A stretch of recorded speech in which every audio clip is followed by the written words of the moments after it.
It was probably Buddy's best promo, and it's because it was for Buddy's biggest match of I guess probably the last 20 years of his life in Knoxville.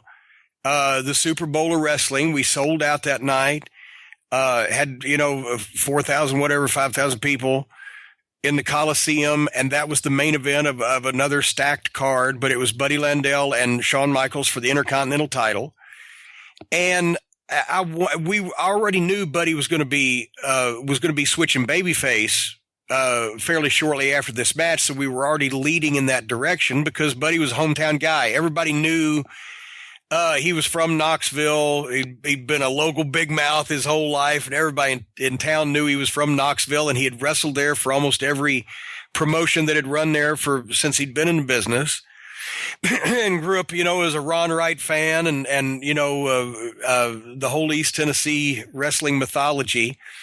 So they wanted to like him anyway. But also a lot of people knew about Buddy and that he had been his own worst enemy. So the last week of the promo, I told all of the direction, because I'd heard some of the other things that he'd said or some things he'd said in the locker room or whatever.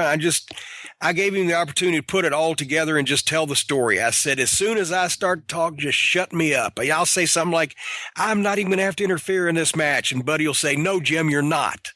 You're not going to interfere in this match because it's going to be just him and me. And then the camera just went to him as he kind of shoved me out of the picture. And he laid down a story that of all the trials and tribulations he'd had, being his own worst enemy, everybody knew what he'd cost himself. But he had the talent, and right here in his hometown, he had the opportunity to win a WWF championship. And, he was sick and tired of all the people that had been riding on the wagon and dragging their feet on, when all the good times. What was it? He said, I got dozens of friends and the fun never ends as long as I'm buying. All the people that had leached off of him and everything. Now it was going to be a different story. And he was going to do something for himself and for in his hometown. It was as babyface as it could be. But Shawn Michaels was a heel on television anyway. And plus it's Buddy Landel in Knoxville. Of course they're going to be for him. So let's go with it. It didn't mean that he had broken off from me.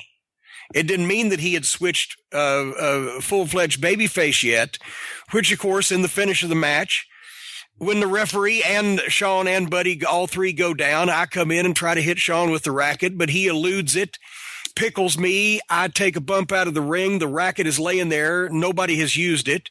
Fucking Shawn Michaels turns around. Buddy grabs him, just coming up, grabs him and hits him with a DDT, and the referee revives, hasn't seen it.